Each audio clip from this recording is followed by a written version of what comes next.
de- Hola, buenas noches a todos, colegas y amigos. Agradecido a la Sociedad Venezolana de Otorrinolaringología por la invitación. Y sí, bueno, seguimos trabajando en conjunto las tres sociedades, Otorrinolaringología, la Sociedad Venezolana de Alergia, Asma e Inmunología y la Sociedad Venezolana de Microbiota Prebiótico y Probiótico. Y hablaremos unos 25 a 30 minutos sobre la microbiota y la rinitis, las claves para un mejor control. Sí, y como lo comentaba muy bien mi amigo Wilmer uy, y, y José, les traigo esta primicia donde algunos colegas inmunólogos pues, han venido apoyándome y ya el día de hoy es una realidad el nuevo departamento de inmunología y alergia que va a iniciar en los siguientes meses venideros. Ya tenemos la aprobación por el Ministerio de Salud y la aprobación por el Hospital del Algonal para iniciar nuestras funciones dentro del Hospital El Algonal.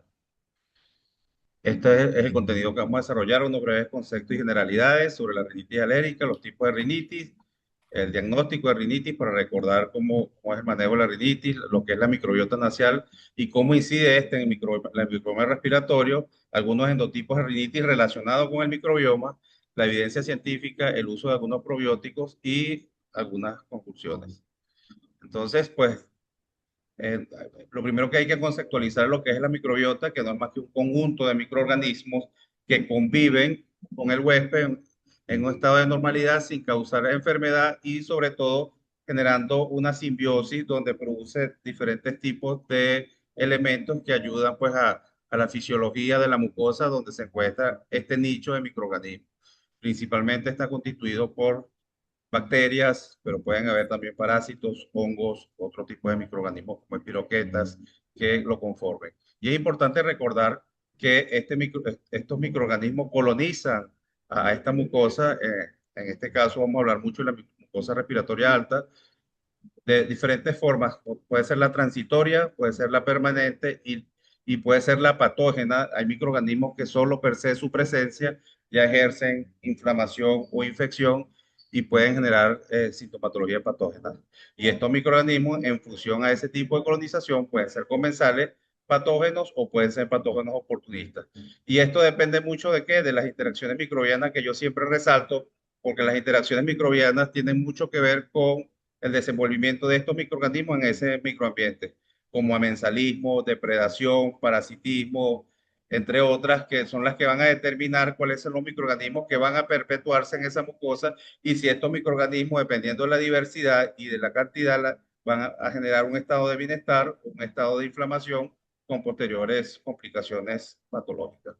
Bueno, y el microbioma no es más que la expresión génica de estos microorganismos que siempre son mucho más de la expresión del ser humano, de miles de millones de microorganismos que expresan sus genes y que ayudan a esta fisiología del microambiente. La permeabilidad intestinal siempre es importante hablar de ella porque la permeabilidad intestinal tiene que ver, disculpa que pensé que lo iba a cerrar y lo que hice fue abrir, creo que es aquí. Me disculpan que estoy en un salón paralelo a la actividad de la Sociedad Venezolana de Neumonología y Cirugía de Tórax en su 88 aniversario. Entonces, por eso escuchan un fondo musical. La permeabilidad intestinal no es más que la capacidad del intestino de absorber nutrientes de forma selectiva mientras actúa como barrera para impedir el paso de toxinas, sustancias nocivas, algunos microorganismos patógenos que puedan generar inflamación y enfermedad. Y la disbiosis no es más que el desequilibrio de esas comunidades microbianas, que ya las nombré, que pueden perpetuarse en una mucosa que habiten en un individuo.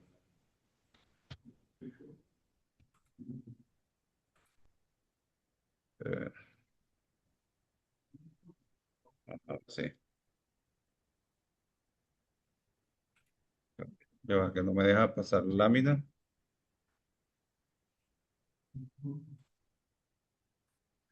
Meeting.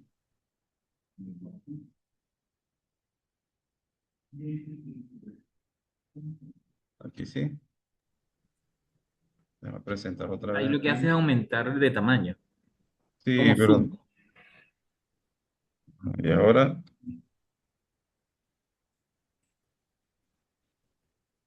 Doble clic, ajá, para pasar, me manda para atrás. Le vuelvo a dar a presentación, vuelvo a escoger la conferencia.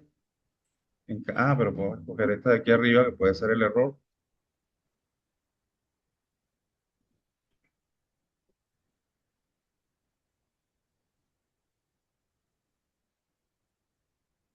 No, ajá,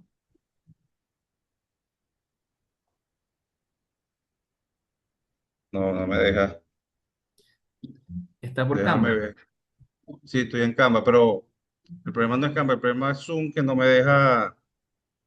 Sí, Ajá, he hecho doble clic en la pantalla, ya dos veces, ¿ves? Se me manda hacia atrás, le doy compartir nuevamente, escojo la pantalla, compartir, aquí creo que sí, ahora sí. Ajá.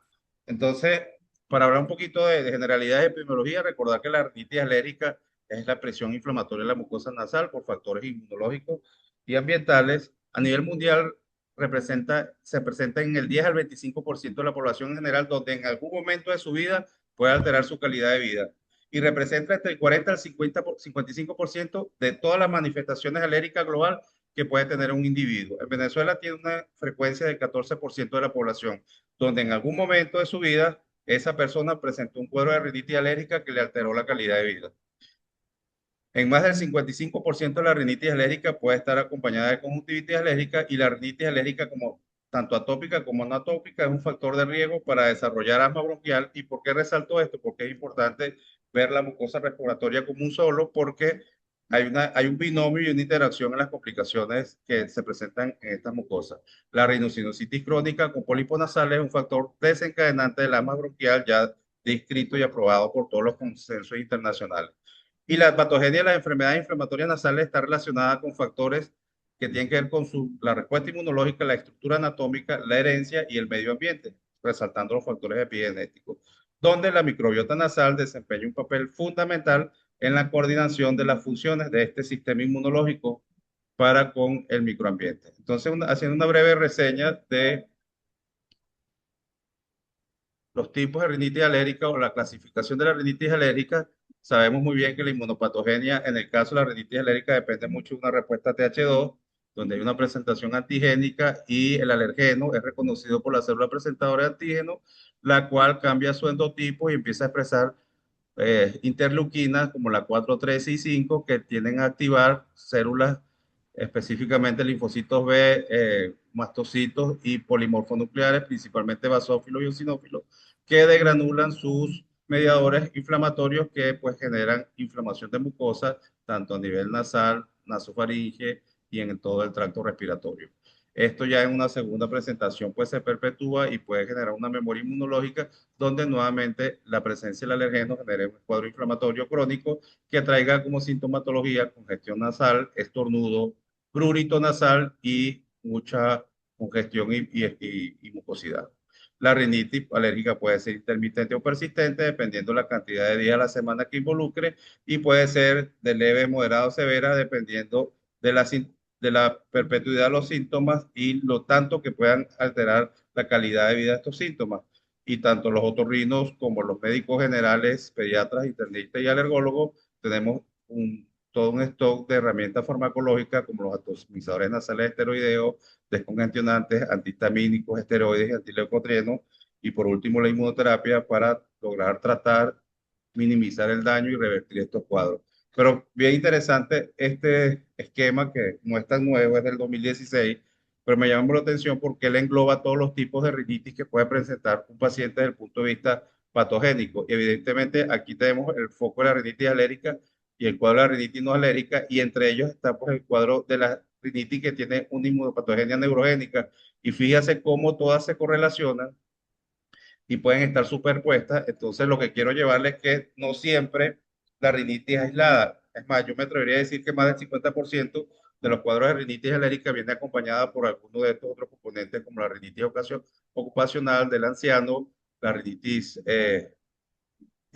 gustativa, idiopática, la atrófica y, por supuesto, en muchas ocasiones por la rhinosinusitis, que según este esquema está un poquito lejos por aquí. Yo me atrevería a colocarla aquí, donde tiene pues compromisos estructurales, compromisos inflamatorios no alérgicos y, por supuesto, compromisos alérgicos que ayudan a condicionar ese microambiente mucoso idóneo para que estos microorganismos se puedan reproducir de una forma más eficiente. Y recordando el diagnóstico, trayendo una de las guías internacionales como la de GEMA 5.4, recordando que el paciente con estos cuatro síntomas cardinales, rinorrea, obstrucción, prurito y estornudo, y ocasionalmente puede cursar paralelamente en más de un 55% con conjuntivitis alérgica, estos síntomas, pues, si están presentes, si hay que sospechar de la rinitis alérgica, pues, y hay que, pues, hacer el abordaje clínico y diagnóstico a través de las pruebas diagnósticos. En algunos casos se pueden usar las pruebas IgE específicas para determinar los alergenos y las pruebas precutáneas que hacemos los alergólogos también son altamente sensibles, al igual que las pruebas IgE total para ver la sensibilidad y otras herramientas diagnósticas que nos ayudan a corroborar el diagnóstico clínico. Y si por supuesto la rinitis no es alérgica, buscar otras opciones como rinosinusitis, presencia de pólipos nasales, rinitis local o rinitis colinérica. Y ya entrando un poquito en materia y para hablar un poquito del microbioma nasal, hay que recordar que la mucosa nasal ya está descrita como o la mucosa de la vía respiratoria superiores, porque son varias estructuras que lo correlacionan, o sea, los senos paranasales, la nasofaringe y la faringe anterior, que tiene mucho que ver con ese intercambio de fluidos del medio ambiente y que es un determinante muy importante en el tipo de microbiota que va a tener el individuo. Entonces, la microbiota nasal puede proteger mediante la secreción de péptidos antimicrobianos, inmunoglobulinas y ácidos grasos de cadena corta que ayudan a regular la expresión de diferentes tipos de enfermedades inmunológicas.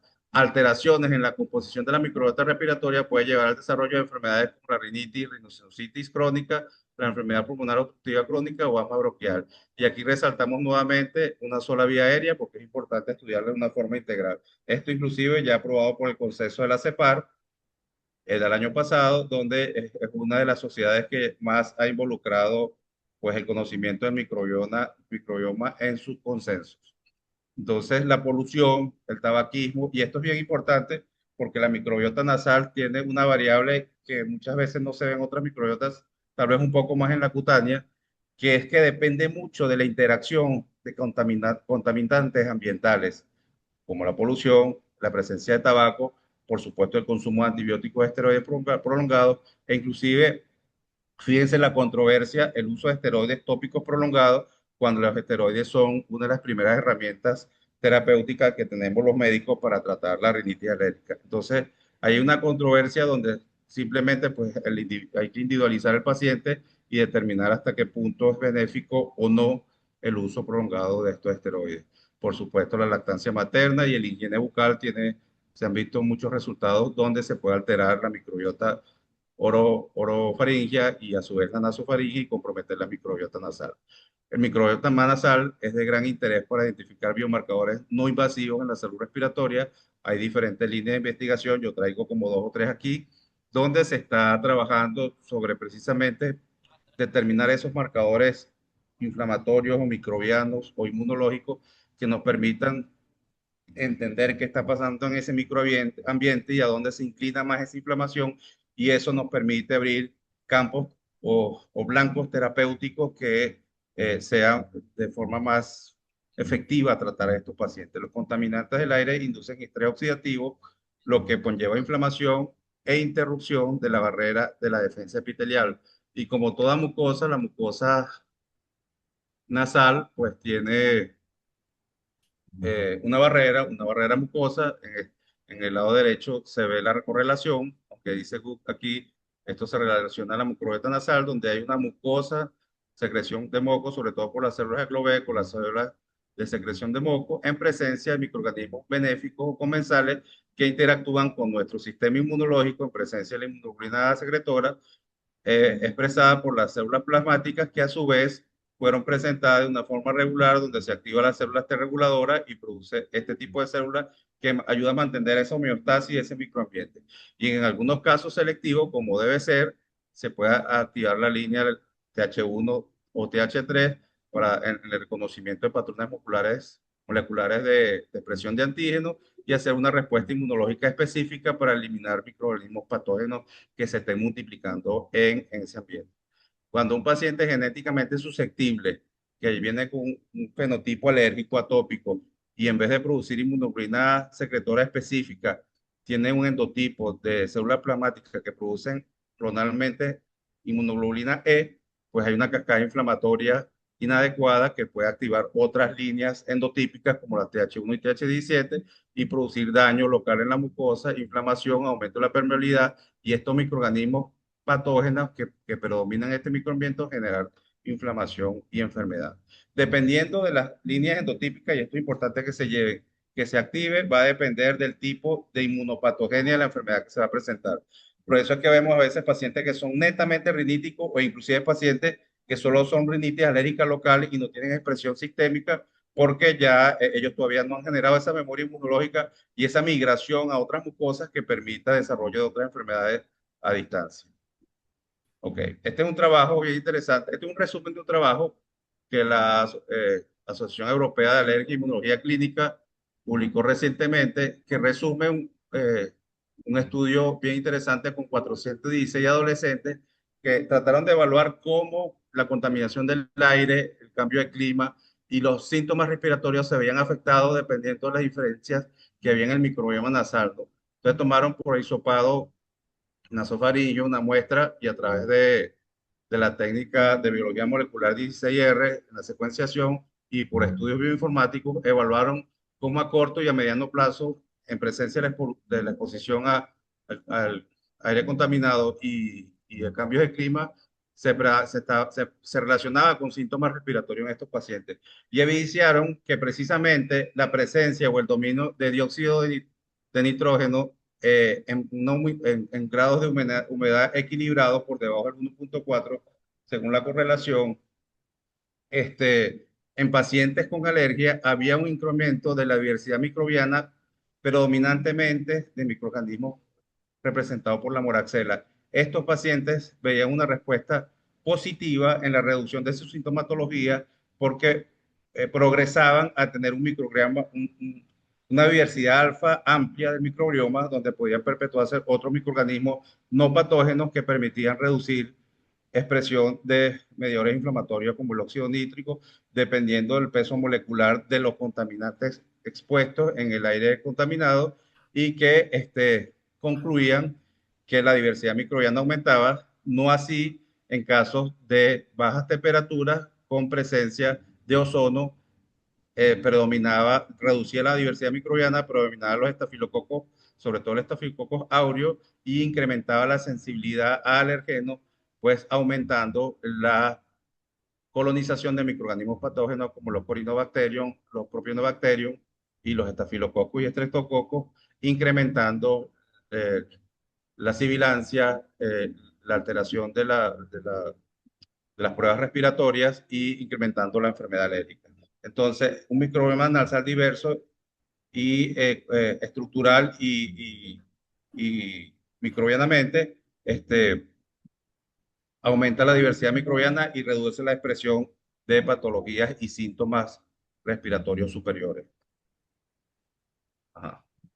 ¿Y cómo se debe esto? Bueno, a través de ciertas variables que ya se han identificado científicamente, como la presencia de los ácidos grasos de cadena corta, sobre todo, y resalta el ácido graso butírico, que tienen la capacidad de unirse a ligandos de correceptores de las células T reguladoras y estimular la activación clonal de estas células T reguladoras, produciendo, por supuesto, los mediadores inmunotolerogénicos como la interleuquina 10 y el factor transformante beta. La pérdida de esta diversidad en la mucosa oral y nasal se ha visto relacionada con la presencia de Fusobacterium nucleatum y Streptococcus actinosus, dos microorganismos patógenos que se ven sobre todo en el caso de pacientes que usan permanentemente enjuagues bucales, y este es un estudio que se publicó el año pasado en Estados Unidos, un enjuague bucal comercial muy conocido, donde se evidenció cómo la presencia de estos microorganismos se multiplicaba alterando la diversidad alfa y beta y promovían la posibilidad de presentar cuadros inflamatorios crónicos, inclusive no solo a nivel respiratorio u oral, sino a nivel digestivo, y el Fusobacterium nucleatum se correlacionó mucho con el incremento de presentación de los pacientes a largo plazo de enfermedades colorectales, inclusive cáncer colorectal. Los fructoligosacáridos y los galactoligosacáridos reducen la incidencia de atopia en estos pacientes con alergia. Y este normalmente es el microbioma nasal, y esto es importante que se lleve porque el microbioma nasal es muy diverso e inclusive con microorganismos patógenos. Él puede tener presencia de Moraxella catarrhalis, puede tener presencia de Corynebacterium y estafilococos, que puede ser aureus o puede ser epidermidis, u otro tipo de estafilococos no patógenos, Propinobacterium, y dependiendo de la mucosa nasal donde se encuentre, pueden haber cambios de estos microorganismos que puedan conllevar al equilibrio o al desequilibrio de esta microbiota. Por ejemplo, el Prevotella, que en algunos casos es muy benéfico, sobre todo a nivel cutáneo y a nivel facial, en el contexto de una rinitis alérgica, la Prevotella y la Veillonella promueven la pérdida de diversidad y la tolerancia y estimulan la migración de células histaminérgicas al medio ambiente nasal, pues produciendo alteración de todos estos mecanismos inmunológicos que puede llevar no solo a rinitis, sino también a bronquial. Y a esto me refería con los factores epigenéticos o los factores medioambientales que aquí expresan como esposomas, que ya no solo en el contexto de la rinitis alérgica e inclusive en el contexto de la rhinosinusitis y otros tipos de rinitis, no solo resaltan los antígenos alergénicos, sino también hay antígenos químicos como el humo del cigarrillo, como el humo de los vehículos, nanopartículas, partículas de desinfectantes y sustancias de uso en el hogar, detergente, la presencia del mismo ozono es nocivo para el caso de la rinitis y la rhinosinusitis. Ahorita que está muy de moda usar el ozono como terapia para otros abordajes terapéuticos, donde se puede exponer la mucosa nasal y alterar esta microbiota nasal y traer complicaciones en pacientes genéticamente susceptibles y con condiciones a desarrollar estas enfermedades. Por supuesto, los virus respiratorios que hablaremos más adelante y las micropartículas que tienen mucho daño que hacer inflamatorio a nivel de esta mucosa nasal. Y este es un estudio bien interesante que habla de la asociación de la microbiota nasal con diferentes enfermedades, sobre todo del contexto inmunológico, y me pareció bien interesante porque habla precisamente de lo que le comentaba de los endotipos. Fíjese que si vemos bien aquí, este es un microbioma normal de la mucosa nasal y fíjese que puede haber Staphylococcus aureus, Propionibacterium acne, Prevotella, Corynebacterium, Bacteroidetes y Streptococcus. Y se puede convivir en un estado de inmunotolerancia con ellos si la diversidad alfa se respeta y todos estos microorganismos mantienen una misma distribución heterogénea.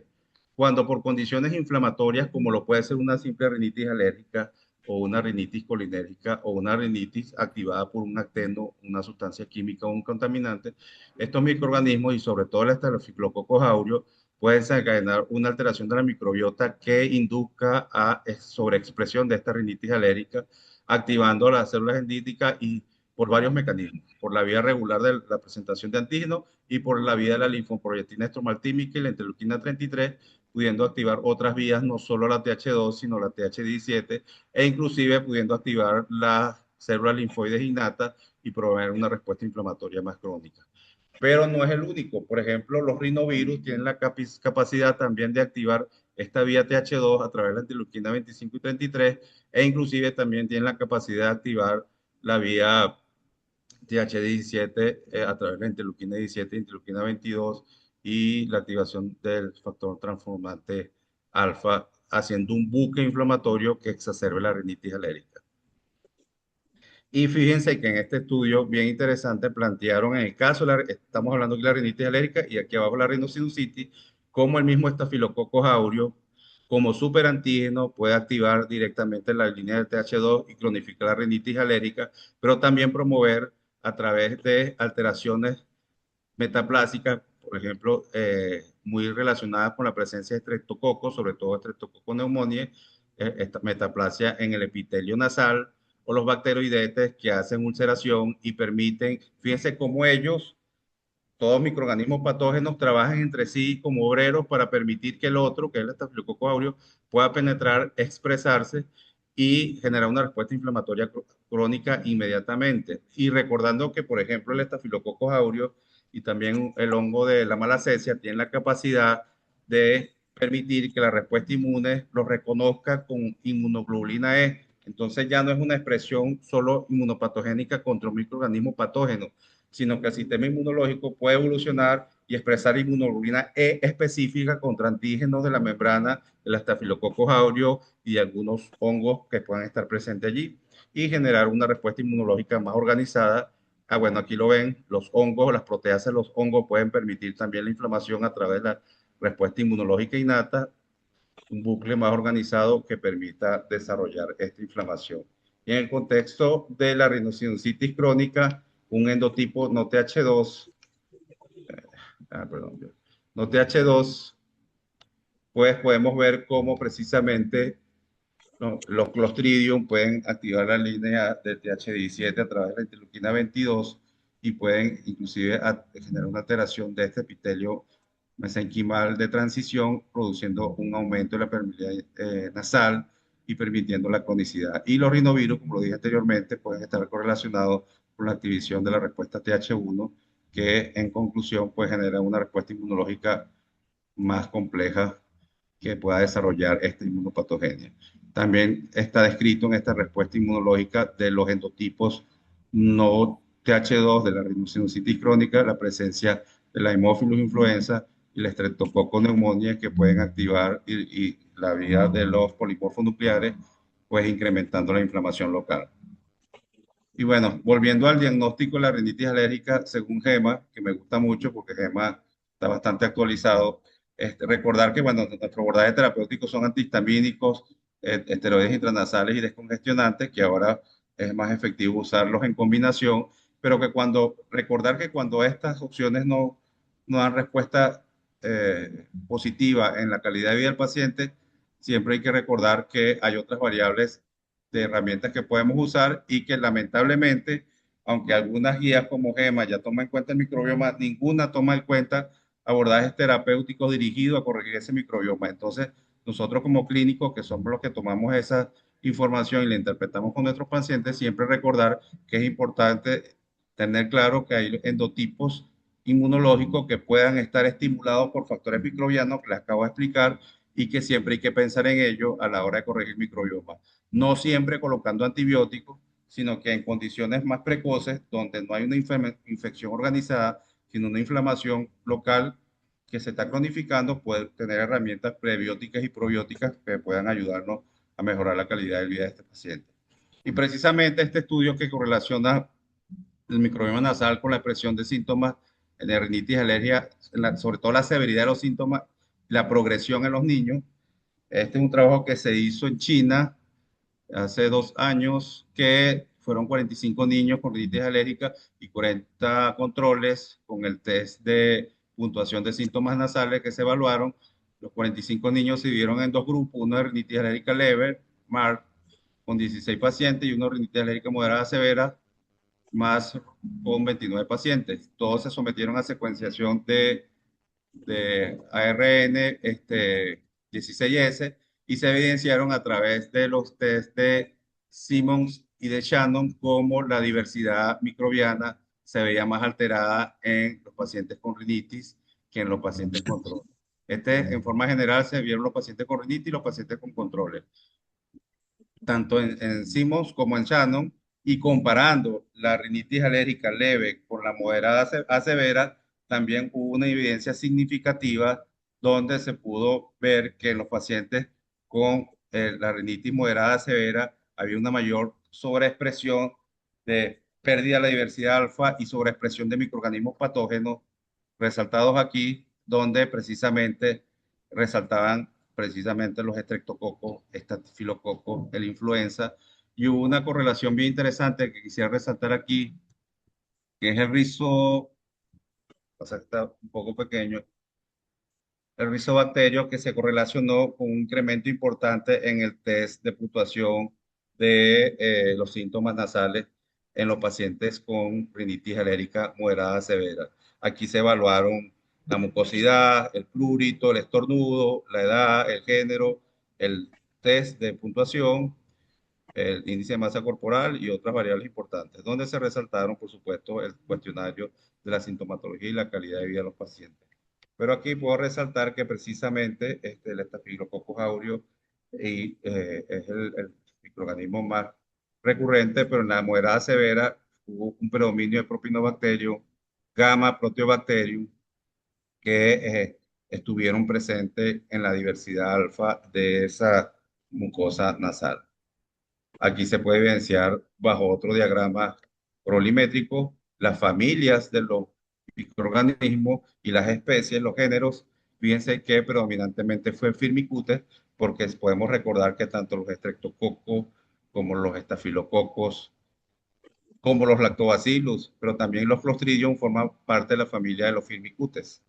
Y los Firmicutes fueron la familia que más resaltó en los pacientes con rinitis alérgica severa. Y aquí en el género, pues, también resaltó pues, el Staphylococcus aureus como el primero, los patógenos, los Corynebacterium y después el Moraxella catarrhalis como los microorganismos que con mayor frecuencia se presentan en estos pacientes con rinitis alérgica severa. Y aquí en los pacientes con rinitis alérgica se evidenció que precisamente los firmicutes fueron los que más estuvieron presentes y las enterobacterium fueron las que menos estuvieron presentes. Y en el contexto de los controles fueron los Propionibacterium y la Moraxella catarrhalis, que voy a hablar más adelante de la Moraxella, porque es bien interesante conseguirla en estos cuadros de rinitis alérgica. Este es un trabajo que hicieron también en China, que tiene que ver sobre todo con el uso de probióticos en enfermedades alérgicas, no solo de la rinitis alérgica, sino de la asma bronquial. Y aquí precisamente quería era resaltar los mecanismos que previamente nombré superficialmente, que es cómo se altera esa respuesta TH2 y balance TH2-TH1 a través de la inhibición del aril hidrocarbono receptor, inhibiendo la expresión de células polimorfonucleares y reduciendo pues la expresión de interleuquinas proinflamatorias en la respuesta TH2.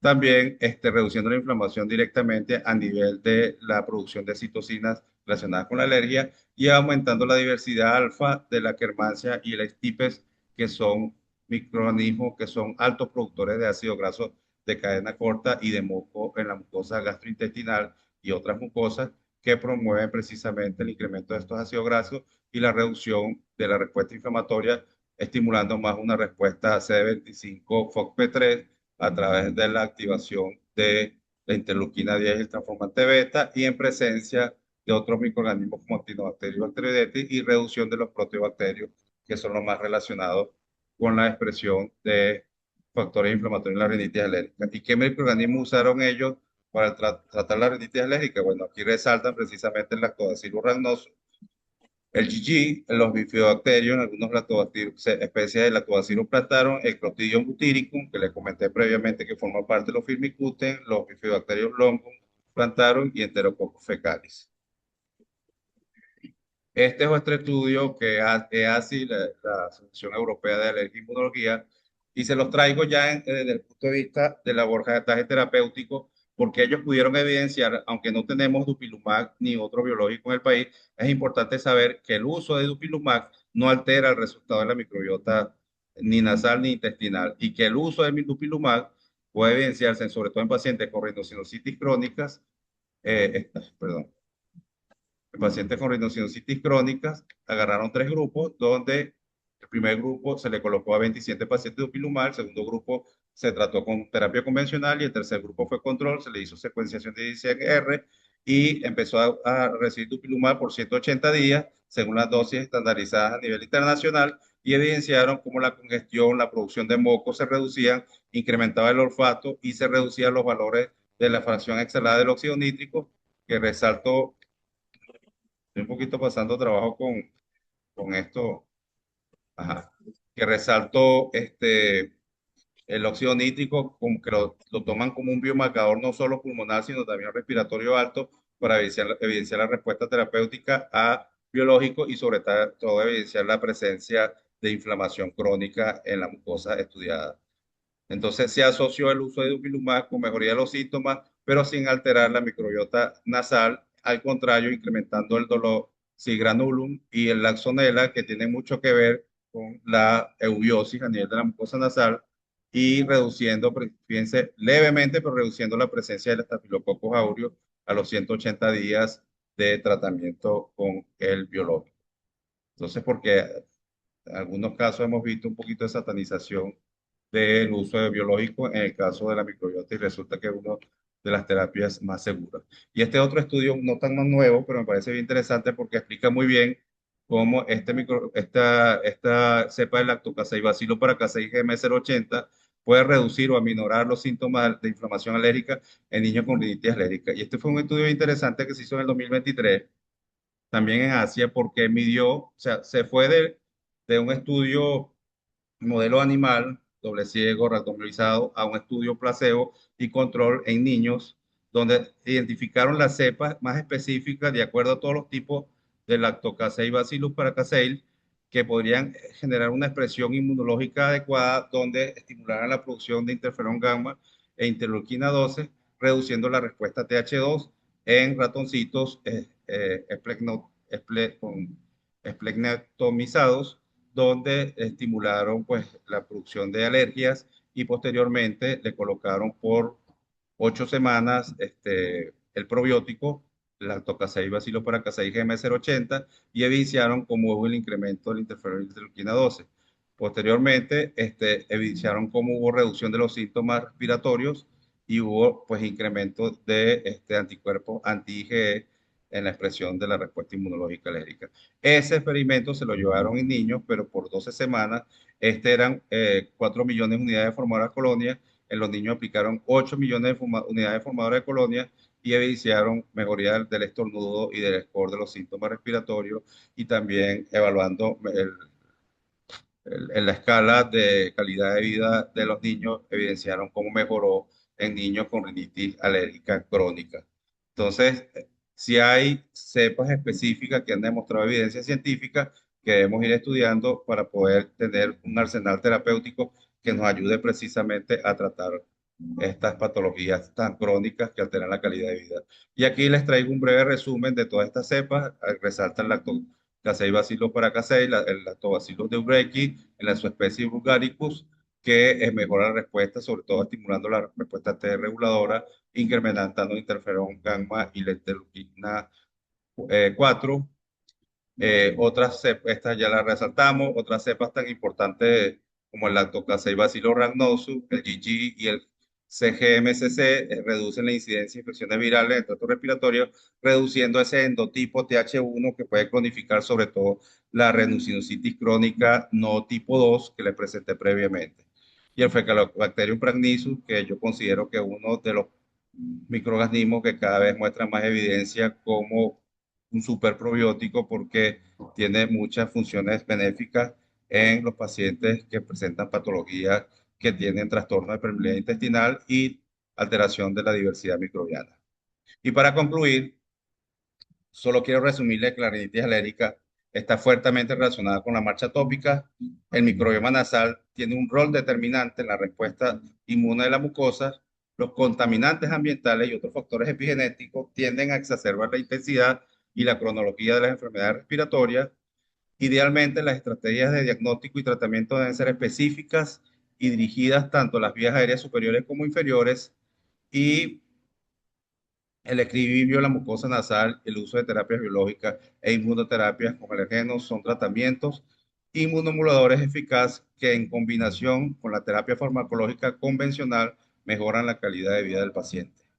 Y en cualquier momento de la evolución de la enfermedad, es importante ver el tratamiento de la rinitis alérgica, de la rhinosinusitis crónica como un trabajo en equipo, donde se debe considerar el abordaje multidisciplinario, no solo la presencia del otorrino, que nos acompañan bastante el día de hoy, y del alergólogo, sino también del médico familiar, el médico pediatra, el internista, e inclusive el nutricionista y el psicólogo que ayuden a minimizar estos mecanismos inmunopatogénicos que exacerban la alergia. Y entonces aquí como resumen, les muestro los diferentes tipos de microorganismos que normalmente se consideran benéficos en la mucosa nasal y lo que puedan generar en algún momento trastorno de permeabilidad intestinal y disbiosis que pueda aumentar el riesgo de presentar diferentes tipos de patologías inflamatorias alérgicas o no, dependiendo de la condición del paciente y de los factores epigenéticos. Y por último, no me queda más que invitarlos a nuestros dos eventos que vienen esta semana, como lo son los probióticos y su uso práctico en la alergia y la inmunología por la Sociedad Venezolana de Alergia y Inmunología con un panel de expertos bien interesante. Va a ser el 27 de noviembre, va a ser por webinar a las 7 de la noche, están cordialmente invitados. Aquí están el ID y la clave para el Zoom. Y nuestro evento de microbiota y nutrición, somos los que comemos el 29 de noviembre en el auditorio del Instituto de Inmunología de la Universidad Central de Venezuela, doctor Nicolás Bianco. Va a ser todo el día y aquí contaremos con un panel de expertos hablando sobre la microbiota y la nutrición y sus enfermedades relacionadas. Y para despedirme, le dejo este regalo, este código QR, es un libro que salió hace 2 meses en, publicado, donde un grupo de expertos en Latinoamérica pues nos unimos para generar un capítulo sobre diferentes patologías inmunológicas, gastroenterológicas, nutricionales que tienen que ver con la diversidad microbiana, donde tuve el placer de desarrollar el capítulo de microbiota y enfermedades autoinmunes. Y bueno, espero que está libre, está en una página europea y espero que puedan gozar de él y se lo comparto por aquí en el código QR. Muchas gracias. Muy buena, Gracias. excelente charla, Robin. Creo que bueno, el tema para nosotros los otorrinos es bastante profundo, pero no sé qué opinas acerca de darnos un poquito más acerca de las terapéuticas, que es lo que más nos interesa, porque obviamente esto llegó para quedarse en el sentido de que la microbiota hay que estudiarla, forma una nueva terapéutica que nos podría eliminar mucho los corticosteroides y los antihistamínicos. Y he escuchado acerca, que quería que me hablara de esto, de los sprays nasales con el Lactobacillus Sakai, que justamente hay varios productos comerciales que se están utilizando en polvo para hacerlos en spray y que está dando aparentemente entre un 70 y un 80% de buenos resultados a nivel de calmar los cuadros alérgicos y la sintomatología y obviamente la calidad de vida. Sí, es bien interesante tu comentario porque, y lo resalté en la presentación, eh, existe la evidencia, no sé si ustedes se recuerdan 2004, 2006, 2008, cuando la terapia con los esteroides intranasales, la pauta era 15 días, ¿se recuerdan?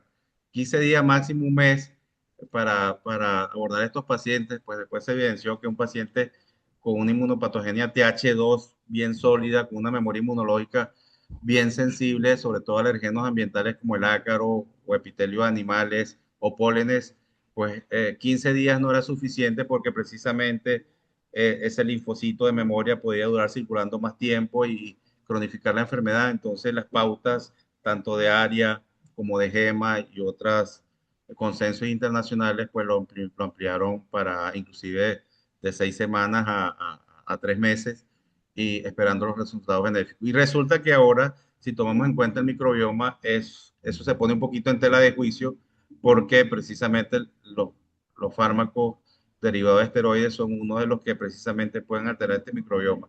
Y yo creo que la respuesta es individualizar a cada paciente, porque sí puede existir el paciente TH2, que evidentemente todo paciente con inflamación tiene una disbiosis, pero que lo que predomina en la inmunopatogenia es el TH2 y no es el no TH2. Por eso es importante entender los endotipos, porque entonces ahí uno podría seleccionar cómo tratar a cada paciente.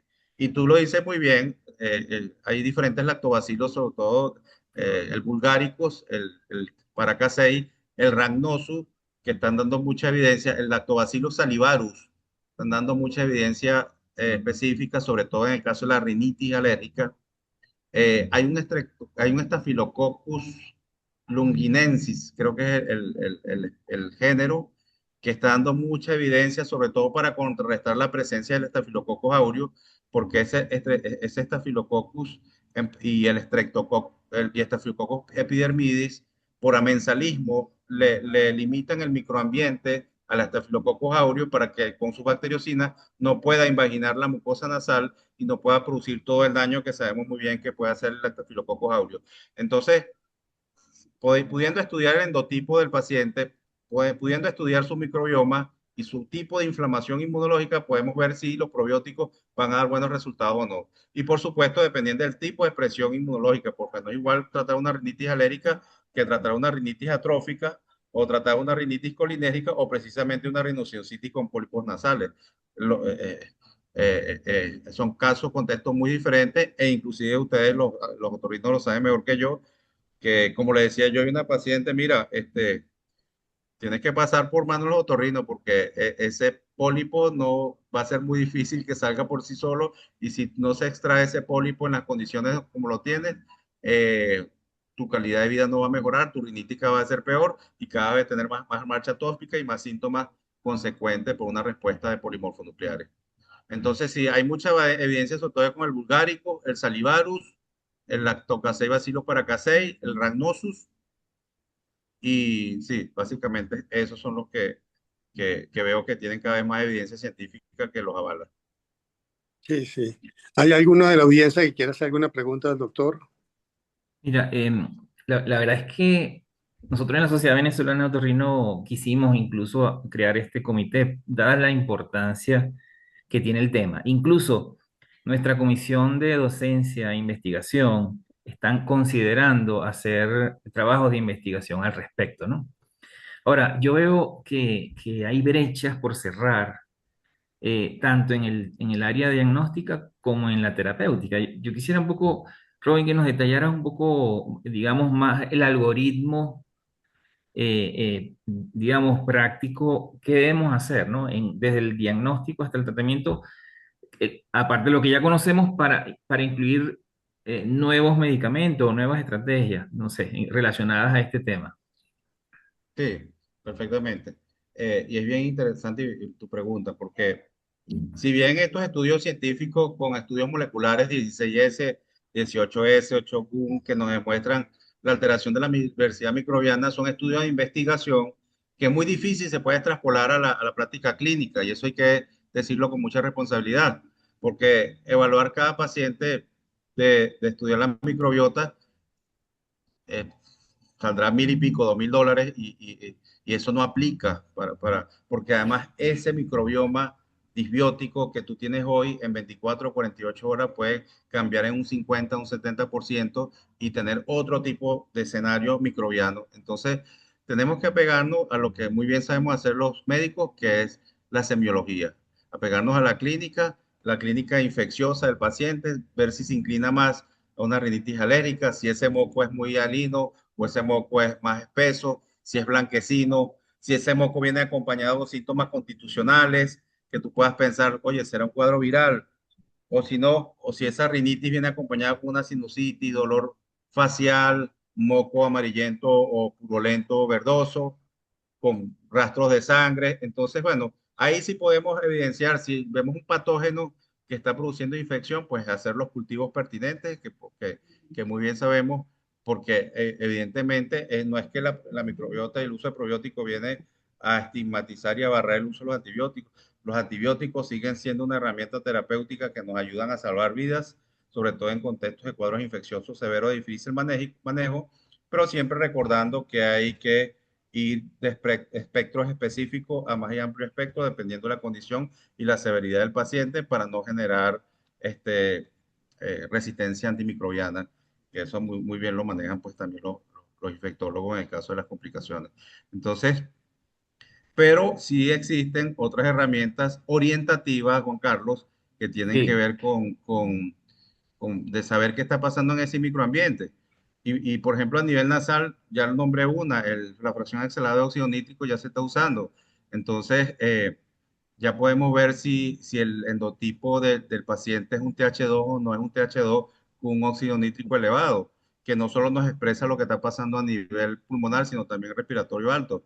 Pero una simple citología nasal también nos puede expresar la presencia de eosinófilos o basófilos en porcentajes alterados en ese moco nasal. Hay estudios clínicos que todavía no están aprobados para el uso asistencial, pero con los niveles de inmunoglobulina secretora también a nivel nasal, que nos dirían si realmente ese endotipo de IgA secretora específica contra antígeno está funcionando bien o no, o es que ya cambió el endotipo de la célula plasmática y es un endotipo más inmunoglobulina E o inmunoglobulina G de inflamación. Lo comentaba más temprano con un colega neumonólogo que está sospechando de una vasculitis primaria tipo Chulestrao, porque tiene un paciente con una enfermedad pulmonar intersticial difusa que tiene una eosinofilia, pero tiene muchos síntomas respiratorios y sangrado. Entonces, están planteando hacerle una biopsia para ver si es un Chulestrao lo que tienes allí.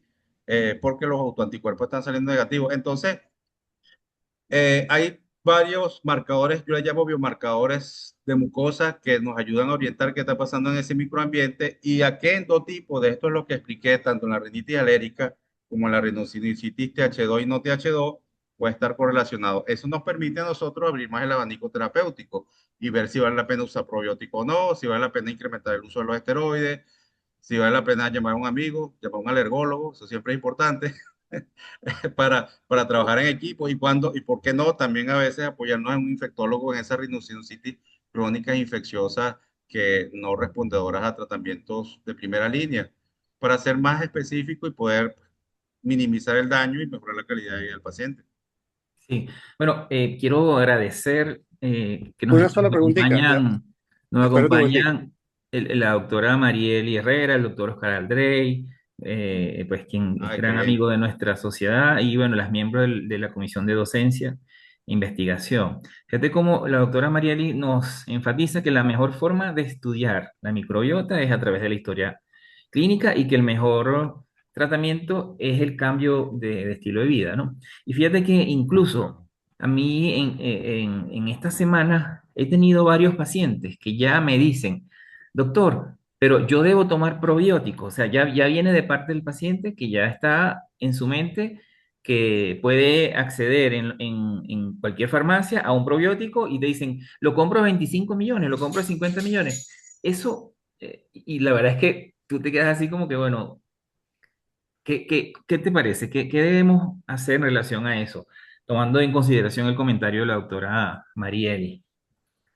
Sí, fíjate, el uso de probióticos es una herramienta útil en casos de disbiosis severa que podamos mitigar un poco el cuadro inflamatorio agudo. Pero hay que entender que esos microorganismos que se consumen a través de probióticos es poco lo que llega al intestino grueso.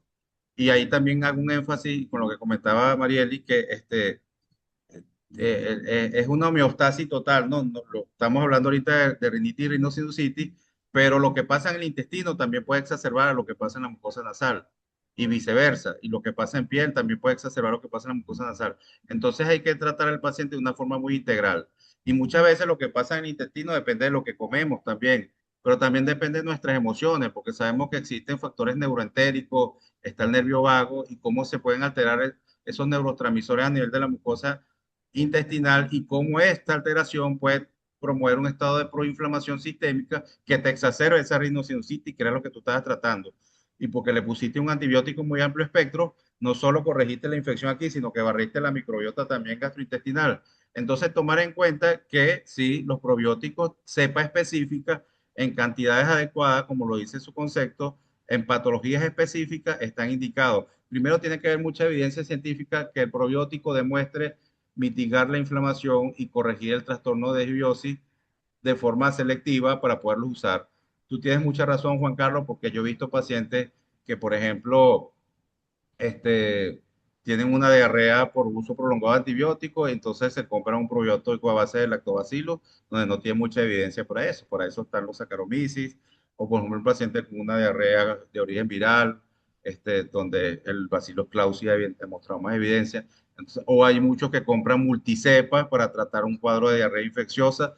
Eso no es del todo bien, a lo mejor puede ser que mejore porque recupera un poquito la diversidad alfa, pero no es la indicación terapéutica específica. Entonces, como lo decía Wilmer muy bien, cada cepa y cada especie está indicada por diferentes patologías específicas, sobre todo en el contexto de la vía respiratoria superiores. Pero esto viene concatenado con la mejora de la calidad de vida. Si tú puedes tomar 500 probióticos, pero sigues alimentándote mal, sigues trasnochándote, tomando alcohol, fumando, viviendo en un estrés total y no corriges tu problema de base, los probióticos no van a ser la panacea que te van a venir a curar esas alteraciones inflamatorias que pueda tener tu cuerpo. Y la terapéutica es de múltiples situaciones en cuanto a dieta. Me imagino que, vamos a hablarlo así, de la panza al moco, que vendría siendo las dietas con fibra, sobre todo para que los ácidos grasos pues, puedan contribuir con, como tú dices, con esta parte de la inmunomodulación. Pero aparte de eso, Creo que tenemos muchas, bueno, estamos empezando con ustedes en todos estos temas. Creo que podríamos ampliar más el esquema terapéutico, que es multidisciplinario, y bueno, de la mano con ustedes, con los inmunólogos, ahí vamos. Yo creo que va a ser muy beneficioso y vamos a tratar de eliminar mucho lo que son los corticoides y antihistamínicos con estas nuevas terapéuticas. Sí, sobre todo, y resaltando lo que tú dices que es muy importante, si tú evidencias que tu paciente con rinopatía crónica es una respuesta predominantemente TH2, ánclate con el inmunólogo que él puede hacer la inmunoterapia para minimizar y revertir esa Claro. respuesta TH2. Si tú ves que, bueno, no, que es un paciente más polimorfonucleares y hace foco de sinusitis infecciosa recurrente, bueno, hay pues un equipo más multidisciplinario que te ayudará a resolver el caso. O simplemente tendrá que ir a quirófano. Pero si también la respuesta TH2 está presente, llégalo a quirófano, pero no te olvides de ayudar a desensibilizarlo y generar tolerancia inmunológica para que su calidad de vida mejore a través del tiempo. Es así. Bueno, Sí. Juan, Bueno, muy bien, muy bien. Bueno, por acá, excelente charla, tal como lo mencionó el doctor Rami, función probiótica la determina la cepa. ¿Cuál sería el tiempo de uso de los probióticos en rinitis alérgica? Oye, bien, bien interesante tu pregunta, porque igual me llevo lo individualizado, pero hay estándares donde dice que a partir de 6 semanas a 3 meses ellos pueden lograr recuperar esa diversidad alfa y permitir que con cambio del estilo de vida del paciente, esa diversidad alfa se mantenga y el paciente se mantenga más cercano a la eubiosis y menos inflamado. bueno, y mira, para los otorrinos, hay varios productos hoy día comerciales como el Lantocinus, que son probióticos, como te dije, del Lactobacillus sakei, Probius 65, que lo venden inclusive por Amazon. Podría ser una muy buena alternativa de probarlo. Eso viene en polvo para hacer spray, no viene en un spray como tal.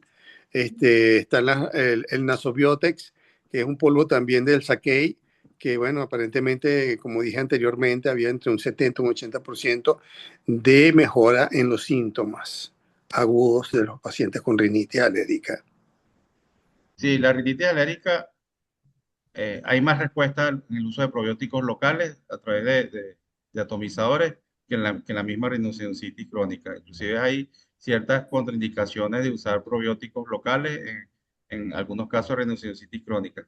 Biogaya es una empresa bélgica, está sacando el de Ubeki, el Bulgaricus, que tiene mucha evidencia científica en el caso de la rinitis alérgica, pero también la rinoceronositis como atomizador. Probablemente en España llegue muy pronto a Europa y después llegue aquí en Venezuela. Dios quiera. Mira, el tratamiento y manejo integrado en equipo, la doctora Ninoska Sarli nos comenta que le ha ido muy bien con el Rino Paz, con sus pacientes. La doctora Avellán, por otra parte, también nos pregunta que si han realizado aquí en Venezuela estudios que muestren inmunomodulación de los probióticos. En relación entonces En, al Rino Paz, que menciona la doctora Ninoska, y a los trabajos. no, porque es que como muy bien lo dice Wilmer, esos probióticos se consiguen por Amazon y no todos los pacientes lo pueden adquirir. Son pacientes muy específicos, entonces hay una N no muy pronunciada. Sin embargo, Sovempi, la Sociedad de Microbiota Periódico y Probiótico, a través de de un equipo multidisciplinario a nivel internacional, estamos tratando de abrir líneas de investigación. Ahorita tenemos una línea abierta en alergia alimentaria, pero sería interesante que a través de ustedes, la Sociedad Otorrino, Inmunología y Microbiota, podamos incrementar una data de pacientes de estos que sí pueden usar probióticos locales o inclusive también compararlo con pacientes que usen probióticos vía oral, porque también se han visto beneficios a nivel sistémico y pues tener un resultado de la población venezolana, porque eso también es muy importante. Parece que estos genes microbianos interactúan con los genes del individuo y los genes de un venezolano son igual a los de un escandinavo, por decirte algo, e inclusive lo que comemos es completamente diferente. Entonces siempre es bueno hacer estudios con la población local para ver la respuesta, porque no siempre es la misma, a veces hay sorpresas también. Y en el trabajo de investigación que yo iba a decir, porque nosotros somos quirúrgicos y Es una cosa la microbiota antes de la operación y después de la operación. Eso puede Ujú. alterar mucho. Entonces, es bien importante entender que, que esa línea de investigación pues está abierta para todos los otorrinos e inmunólogos para que creamos esa parte científica de investigación. Sí. Eh, bueno, Sí, bueno, Yo me puedo, es yo me puedo interesante. apoyar, ¿Qué podemos sí, hacer? yo puedo apoyarme con un equipo internacional para hacer el estudio de 16S de molecular. Habría que conseguir a través de las empresas que manejan estos probióticos nasales, ver si nos pueden apoyar con una muestra para manejar una data de pacientes que, como dice Wilmer, podemos hacerlo prequirúrgico y posquirúrgico o pretratamiento inmunomodulador o inmunoterapia y posttratamiento inmunoterapia, dependiendo del criterio del paciente, si ya tiene criterio quirúrgico o se puede manejar clínicamente, y así podemos hacer una data más amplia. Yo por mi parte ofrezco el apoyo del estudio de investigación molecular. Habría que conseguir los probióticos locales y nada, pues arrancar con un estudio eh, multidisciplinario. Mira, gracias, doctora Marieli, gracias, doctora Alejandra Valecillo, de la Sociedad de Alergia, Asma e Inmunología. Y sí, la verdad es que nuestra intención es todos trabajar. Como les digo, nuestra comisión de docencia e investigación tienen ya en mente justamente desarrollar algo al respecto.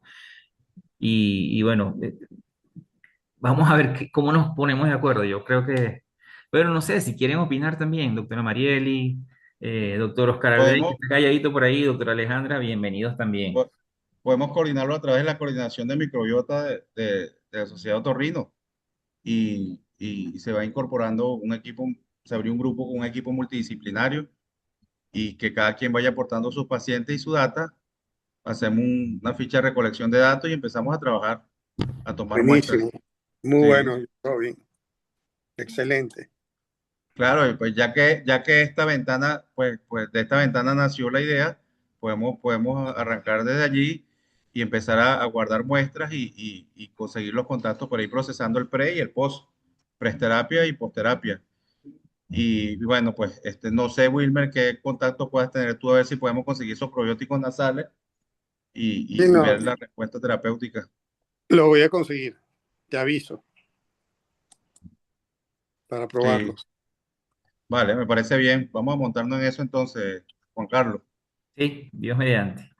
Bueno, Bueno, ya, la verdad es que, bueno, muchísimas gracias a todos por este encuentro que realmente ha sido interesante porque es el punto de partida de algo que en lo que vamos a trabajar juntos en función de, bueno, de dar mejor calidad de vida a nuestros pacientes. Así que muchas gracias a todos. Esta conferencia la pueden encontrar para aquellos quienes no se pudieron ingresar en nuestro canal de YouTube. Y bueno, estamos a la orden por acá en la Sociedad Venezolana de Otorrino para seguir avanzando y trabajando en equipo. Muchas gracias.